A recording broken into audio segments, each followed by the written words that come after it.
Okay. Thank you so much. Thanks, Jasper. And thank you for the opportunity, first of all. And thank you for hearing me out. So my name is Lizelle Maurice, and I'm the executive director for an organization called the Borderkai Chamber of Business. And just to give you an introduction, our mandate is investor attraction, investor retention, stimulating the economy, business support and services and recognition. So we sat, and the problem with municipalities all over the country, you know, they're not doing so well. I don't want to speak. They're not doing so well. So we as a board, we said, look, we're not going to be problem focused, but we're rather going to be solutions driven. Because if you're always complaining, if you're always looking at the problem, you don't see the opportunities that these challenges present. And then we said, well, the first thing, you cannot attract an investor to a city that is not that is unkept, unkempt. You cannot attract investment. You cannot attract tourists. And there's several different tourists: sports tourists, business tourists, and leisure tourists. So you cannot attract them to a city that is dirty, first of all. You cannot attract them to a city that is not organized. So then we said, how do we do that? We do that by partnering with our municipality, because first of all, our municipality is the one that creates the enabling environment, or according to our constitution, they're supposed to create that enabling environment. So we started here, and in fact, that signing was in May 2022. We signed a MOU together for the cleaning and greening and the beautification of our city, because in reality we compete as cities. We compete. East London competes with Cape Town. Cape Town competes with Joburg. Joburg competes with Durban for travelers, for tourists, for investors. And in fact, it's gone so far now that countries, particularly on the African continent, countries are competing for investment. We as South Africa, we're competing with Rwanda, one of the fastest growing economies on the continent. We're competing with Nigeria. We're competing with Kenya. And, so we're competing on various different levels for investment. And so you have to, for your city to do well, we have to partner. We have to build relationships. And what better way to see quick turnaround and quick progress if you do that with your municipality, because they have the mandate anyway to do that. So we just came in as a support. We came with a strategic thinking, with the entrepreneurial support, etc. Because in essence, a municipality is a big business. It has to be run like a business. So I thought I'll share that slide with you, and then I'll go and then I'll go to my actual presentation. So from the partnership so far, that is the map of East London, or just a sort of a scanty skeleton map. We've created 8 buyback centres, and it's all hands on waste buyback centres, and it works with an e-voucher system that whoever comes to the buyback centre gets first of all, their phone gets registered, and then they get their e-voucher, or the value of their recycling sent to their phone via an e-voucher. So there's no cash there. And that e-voucher they can then take to any of the retail stores. And it's a 3-way partnership between our municipality, ourselves, the Chamber of Commerce or the Chamber of Business, our municipality, and the development agency. So there you see some of the other partners or stakeholders that are involved. The committee, WEMAC, is part of the chambers, one of the chamber committees. We have various different committees, and each of those committees do various projects. Some of the projects that have been very successful is through this particular Waste and Environmental Management Committee. Also the Sports and Facilities Management Committee, because that's the one that you stimulate your economy with through sport. Various councillors, program sponsors, and PROs. I'll explain all of that as we go along. Some of the program deliverables: cleaning and greening activities, establishment of static buyback centres, and the school's recycling program. Some of the producer responsibility organizations is Polyco, Petco, Institute of Waste Management, the Glass Recycling Company, and those you see them all there. So those are the buyback centers that we established across the city. The municipality gives the land, and we applied for a discretionary grant through Treasury, and that is ring-fenced at the municipality. And because they are tasked to keep the city clean. So what this particular recycling, these buyback centers do, they take away waste from your landfill sites already. So there you can see some of it. As well, removal. We the implementing agent. So what the MOU does, it outsources the waste management to us, and then we implement that mandate through waste recyclers that are already operating in the space. One of our the one we piloted with was DNF Waste and Environmental Services. That's a picture of what this buyback centers look. Those are all the buyback centers and their various locations. That's all the recycling that and the different types of recycling that these buyback center takes in. They get weighed. There's a scale at each buyback center, and the e-voucher system is redeemable for cash or for goods at any, like Boxer, Checkers, Clicks, Dis-Chem, Mug and Bean, Pick and Pay, Roman's Pizza, Selected Spas, ShopRite, Spur, USave, and Wimpy. So you can see there, even Hi-Fi Corporation, if they can go and redeem their e-vouchers at any of those stores. If you as a recycler don't want to, you don't want the e-voucher, for example, you can donate any of the rebates to any of the charities that are listed at our buyback centers. So our charities also benefit from this initiative. So those are some of those are the volumes of the charities. Our most successful charity is Siyakolwa for 14,000 Rand for that she's earned from this initiative from people just donating. They are not the ones that are collecting, but they've gotten their supporters to start recycling and then give them the actual the cash or the e-vouchers. So indirectly you can support your charity through the waste as well. That is just some of the charities that have benefited. I see Siyakolwa there, 17,000. And then that's just a graph of the various charities. So you can see the charities that have benefited a lot are those that actually got their fans to recycle on their behalf. In terms of the volumes in kilograms, 1.6 million kilograms. This is this is up to end of July. I looked at the latest figure up to end of September. It's on 1.8, almost 2 million kilograms of waste that has been diverted from landfill sites. In terms of spend, so how it works, we work very closely with the ward councillors. So the buyback centers get put in a ward. We approach the ward councillor and say, please give us 20 unemployed people, between 15 and 20 of your unemployed people in that ward. And then we get a recycling company to train them.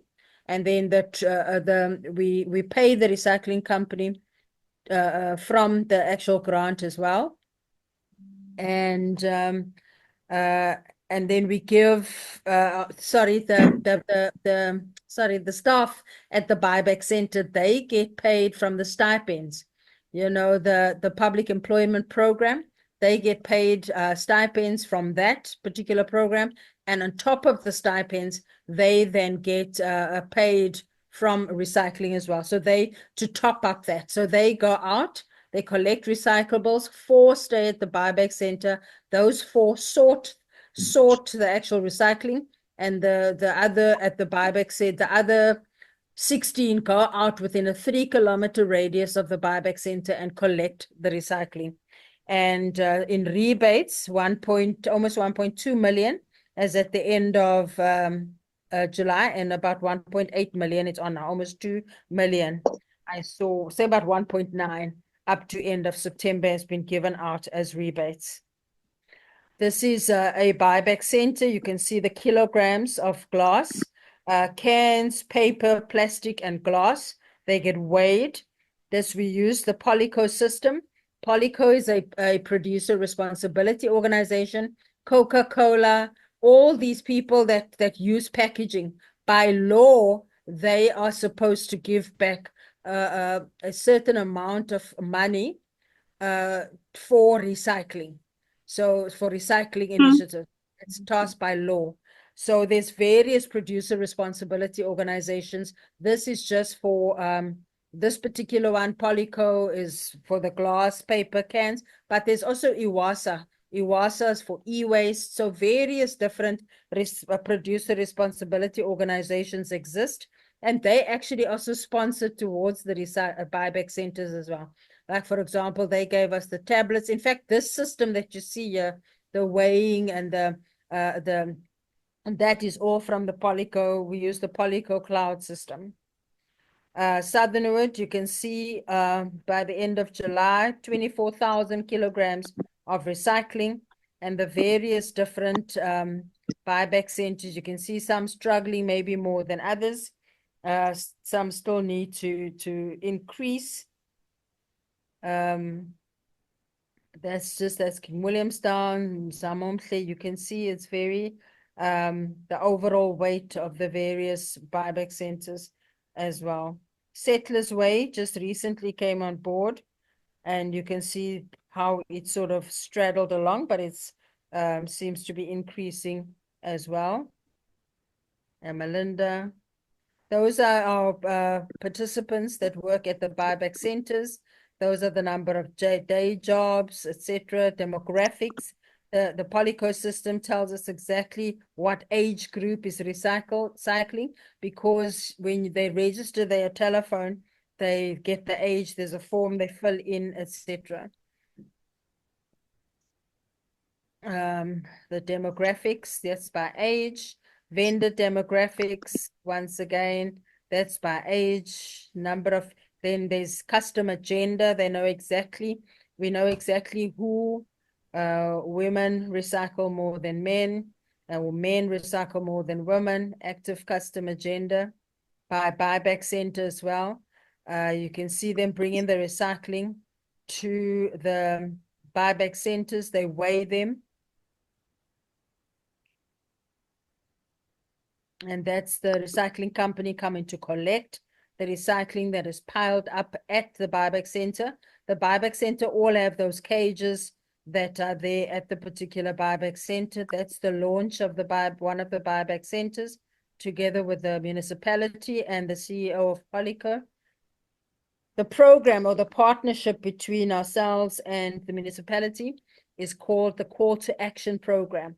So the Call to Action Program, everyone knows in East London, is Chamber in partnership with the municipality and the development agency.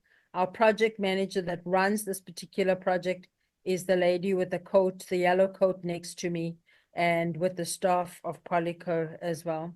So they've taken such pride in their buyback center that they actually beautify it with, you see the little gardens they create in the buyback center itself. This is King Williamstown's. King Williamstown's new name is Konce. You see there, Qonce. I battled to pronounce that name. But you see the green that you see there, the green covering, that is actually glass. It's glass sand that has been refined. They can also we were having a meeting with the implementing agent today, and they're actually going to make tabletops from this particular product as well. Very good, hard tabletops that actually look like granite. I've seen the finished product of that as well. That's King Williamstown Buyback Centre. That's in Mdantsane. Clean air activities. The goal that we have as a city is that by 2026, we want to be the cleanest and safest city in South Africa, if not the continent of Africa. So we're really working hard to ensure that we attain that goal. That is just training happening. of the various participants in the actual buyback center. Then there's this is the school recycling program. Our schools have different competitions because we want to teach young people that from school level, from a young age, they must know that there is waste, there's worth there's waste, what? There's worth in your waste. Let me put it that way. And then we have the end of the year competition of the various schools, and Lillyfontein School always comes out tops. It's a school that really encourages recycling. You can see there as well. I just wondered, that's what the site was before, and the municipality gives us the land for this based on our partnership because it makes them look good. And they're very proud as the municipality. You know, if you come there, we're not telling them what to do. We are there to help make the job easier for them. And they've been complimented. We've had many, about 3 municipalities now come and see what we are doing in the city, eGololeni, eThekwini, and in Dlambe municipality, which is Port Alfred. So that was what the site was before we put a buyback center there. You can see very untidy, very unkempt. We also earmarked some of the buyback centers, I think 3 of them, for hazardous waste, paint cans, oil, light bulbs, batteries, will be able to take in the hazardous waste. And we've just signed an MOU for e-waste, where we will be able to take on electronic waste, old TVs, old computers, etc. That is just some of the equipment we bought through our MOU. That's for the 2,000 participants that converged in our city in October last year, and we put 50 per ward. We should be the cleanest city by now, but it doesn't work that way in a political environment. It takes a lot of patience as well. We also took on some of the projects like this just to enhance the city. We only use our entrepreneurs, our members. Obviously, we guarded waste transfer stations. We've been able to create from this particular partnership, and we get one of the engineering companies or engineering firms in the city to do the skips or to get very involved with us as well. That's Kids Beach, Kaiser's Beach, if you know the area. That's just some cleaning initiatives. That's some beautification initiatives that we embark on as well. We're busy with a very nice project. And through the MOU, we've also been able to create a tidy towns. And you can see cleaning our beaches. Each beach has been assigned a beach champion. That is all our surfers. And really, everyone wants to, you know, and I think the colleagues on this call will share the same sentiments. We just want the country to run well. We want our towns to do well, and it can do well through our various. That is our wish list, to make it the safest city. It's not like that as yet. So that's one of our sport and facilities management projects. Where in February 2022, we did a walkthrough with the municipality. We didn't like the way the public swimming pool looked, and we wanted to do something. And just this intervention, last year we asked them to change the filtration system. Once again, one of our engineering firms did that, and now the swimming pool complex looks like this. And this year is the 3rd year in a row since then that we've been able to attract the National Water Polo Currie Cup to our city, filling our hotels, our B&Bs, our restaurants, our retail sector. And this year, December, for the first 2 weeks, we're going to have IPT, which is the National Interprovincial Water Polo competition that's coming to the city. Over 2,000 swimmers will be coming with the coaches, etc. Yeah, sorry, I just wanted to go some of the investor attraction initiatives, organic SMME development program. So this is one of our beautification initiatives that is just an artist's impression of what it's going to look like. We believe that the entrance to your city must be a good looking. This was actually privately funded by one of the businessmen in East London. And we asked the municipality if we can have the land because it's making their land look good. And construction should be finished by end of November. But it's got a welcome wall that says welcome to East London. So we want to do this. This is the first of all the projects that we want to beautification, entrance to the city, so that it is a welcome city. Sorry, I'm just trying to see what else. That's just the NPO development program that we take our NPOs throughout. NGOs do what I think churches were meant to do. They really start their NPO from passion that they see in their community. And we partnered with the local university to say, you see, our NGOs are not business people. They started something from their passion. Can the management and commerce faculty of the university partner with us and take them through workshops? So it's a 10-month program, and at the end of the month, end of the year, they graduate. And then the graduation, we invite a whole lot of corporates to the graduation, because remember, all corporate companies have a certain amount of CSI spend that they allocate every year. In fact, 3 of these particular NGOs, particularly if you see the blonde lady, the couple right at the back, not the one that is, you see the 2 that are standing right on top against the banner, the ones just below that, blonde lady and a dark gentleman with a sort of white striped jacket. Their company won 1.5 million rand, was awarded after that particular presentation that they did in the ceremony as well. Let me go back a bit. In 2016, there was a partnership that was formed. The business people in the city were sick and tired of the way the city was looked. Everybody was calling East London slum town, slummies. They gave it such a derogatory name. And, I think we just got tired of the municipality not working. It was a dirty city. We'd lost Iron Man for the city. We'd lost the Africa Open. We were just losing stuff because people didn't want to come to our city anymore. And I think that's where the call to action name comes from.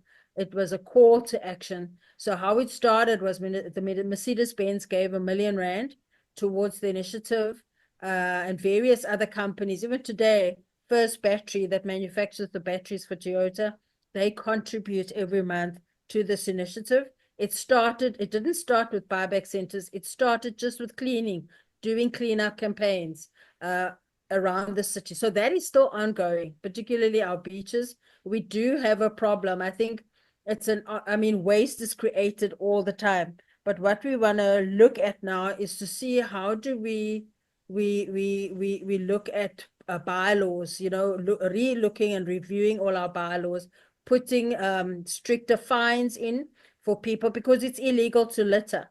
According to the Constitution, it's illegal to litter. How do we enforce that, though? We have an enforcement crisis. We're not enforcing our own laws as a country, and particularly our bylaws. Bringing back the municipal court. I don't know if there's municipal courts in any of the other cities, but I believe there used to be years ago a municipal court to deal with all these petty, the petty, like the fines, car washing or littering in public, and all of those things. Yes, yeah. Dr. Scott Worley, he is also part of the WEMAC committee. And so, in fact, he also collects from businesses, and he does sort of clean up campaigns as well, where businesses pay him to do that. So what happens is he's got 1,000 households currently on his books, and he goes and sets up the recycling station, or he trains the household. Some people, sometimes what he does is give them clear bags. So you put your recycling in the clear bag. And in fact, I had this discussion with the municipality yesterday. Why don't they issue clear bags for recycling and black bags for the normal waste, like we know the black bags? And these things cost money, because I think in Cape Town, that they on a certain day they put out the recycling with a clear bag, and on the other days they put out their waste. So Scott picks up on certain days in certain suburbs. He will then go and collect at a particular household. Those households pay him to come and collect. So, for example, it's 100 Rand a month, and then he just comes and picks up the recycling and helps them get rid of it. I just wanted to say as well, it didn't start with the municipality. It started with business people, just business people that really cared about, cared about the town, wanted to see the town doing well, and they started contributing. It started off with the MOU, first of all. So before the MOU, though, it was just business people coming together and doing cleanup campaigns. And then the waste recycling. So there's an organization called Polyco. There's also an organization called Petco. Remember, I said the producer responsibility organizations. They are by law tasked with rolling out. And in fact, now that it's piloted here in East London, I think there's a move to replicate what we've done here throughout the country. So maybe it's also now an opportune time to contact the producer responsibility organizations. In fact, they're coming down to East London. They're based in Cape Town, and there's an office in Joburg, and they're coming down to East London on Thursday and Friday, and we will be meeting with them as well. They want to roll out this. They want to scale it throughout the country, because this is what the president has identified as a potential project that could curb unemployment, that could put a dent in our unemployment rate, and then also clean the country at the same time. Because our municipalities are, particularly in the smaller towns, in the rural area, they're quite untidy. I know it's not easy to work with politicians. It has taught me a lot of patience. But once they start trusting you, and that you're not there to come and tell them what to do, you're not there to come and tell them brand them or label them as not knowing what to do. It's just to befriend them and win their trust. And, remember, we piloted it with 2 in 2021. And then we ran it like that. And then in May, we then signed an MOU with our municipality. The other thing that you must have is community buy-in. We made the mistake of asking our municipality for a piece of land in an affluent area, because truth be told, it is mainly what we found. Our experience is that it's more your affluent communities that recycle. And so we thought we're going to put it in one in an affluent area, and we had to knock it down. They were so unhappy. Oh my word. We had to move it to a different area, because it was that community was so disgruntled. They felt that this buyback center is going to bring their property values down. It was it was a mess. And then we just had to lose the money on that. 500,000. That's the approximate cost of putting up the actual structure. So we've learned through trial and error. It hasn't been easy. You can't please everyone. You think you're doing a good thing. And but then we hired 20 people from the councillor, that the ward council is always involved. And then the ward councillor give us the 20 unemployed people in their ward, and 4 stay and sort the recycling at the actual buyback center, while the other 16 go out. They go out within a 3-kilometer radius. They go and collect waste around the businesses. And there can be businesses in the onus is on them to go to whatever business is in the area, to go and get the businesses recycling paper, glass. They can partner with a bottle store.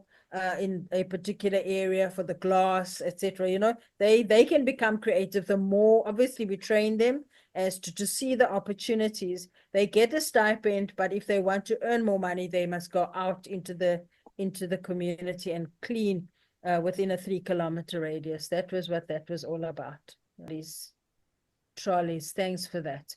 Yeah, we give them trolleys and they go out, and initially we got them bicycles, but that didn't work. There's a special bicycle that you put the basket on the back of the bicycle, but now we actually just give them trolleys that they can pull and put the recycling in. Yes, we have that problem. I think that problem is all over the country. We call those people informal pickers. There is an informal pickers association as well. And in fact, what we want to do is to create a database of these informal pickers, because I mean, they're the ones that rip open the bags, and that's where the conversation of clear bags and black bags came from. So that if households get into the habit of putting the recycling into clear bags and put that out, then the informal picker can't just rip open the bags. They can just take that clear bag with the recycling already. We've decided that we want to collect, create a database of all these informal pickers and really see how we can assist them with training and with uniforms, and just, get them more, I wouldn't say more civilized, that's the wrong word, but more organized. I want to, we want to organize them more for their own benefit. But it's just to change that mindset in them as well. There's also another model in Howick that they use. So there's, these, sometimes you've got pre-loved clothing or previously owned clothing that you collect from your community and your churches. And, there's always people that got, sometimes our clothes grow too small for us, and then we give them away. And so what this shop does, they call it the swap shop. And they hang it, all the older clothes or the pre-loved clothing is in the shop. And if they give out tokens, so the community come with their recycling and the bag of recycling, they weigh them, they get a token, and then they can choose anything from that rack of clothing, or they can choose it's clothing, it's toiletries, and they can come and shop, but they don't pay with cash. They pay with recycled goods, that they've brought in. So that's another initiative. But I just want to share a slide here quickly. It's also based on it's a packaging. So if you don't yet you don't start with a static buyback center or building a buyback center, this is you'll see there's the name Polyco, and this is really packaging owner operators. There's the packaging schools program. It's almost like a mobile buyback center. And sorry, I'm just gonna go back up. Enterprise development, and about what we do. So that's the packaging it's on. If you just go read, because it started first with the packaging, and then from there it went on to static, what we call that don't move around, static buyback centers as well. Just going round and round our communities. We thought, even with our garden waste transfer station, we want to have a mobile setup at our garden waste transfer stations as well. So these producer responsibilities, it's their mandate. It's Polyco's mandate by law to roll out and get involved in recycling initiatives as well. Just for you to understand, everyone on this connection is kingdom orientated, and we believe God to turn our country into a kingdom community, but we take responsibility from a family side and then a community side. Then how we are organized in each town, we only start in a town when we find actual kingdom people. And then when around those kingdom people, we start building the structures of a co-op. And then from the co-op, we start launching into the various towns. But then to support all those towns, we have a national resource center. And why I wanted you to just meet Sunette. Sunette is then appointed by the National Resource Center to almost become our specialist representing the needs of every community in South Africa. So as we start moving into projects like we are now going to move into this waste management project, guys, anyone from any one of the towns, if you have a question or a need to connect through Sunette so that we have one center place where we're starting to build the information and the knowledge base from suppliers and producers to laws to grants to whatever. And Sunette will then, because otherwise poor Lizelle, we will flood you. So we will rather tap you for as much as information as possible. And if Sunette needs to liaise, let you liaise with one person. But the rest of us, feel free to communicate, send a WhatsApp to Sunette, talk to Sunette, because we're now going to try and make this as one of our projects and a knowledge base. So whoever is ready to start first, feel free to start. But let's then work through the communication channels that we are setting up in the National Resource Center.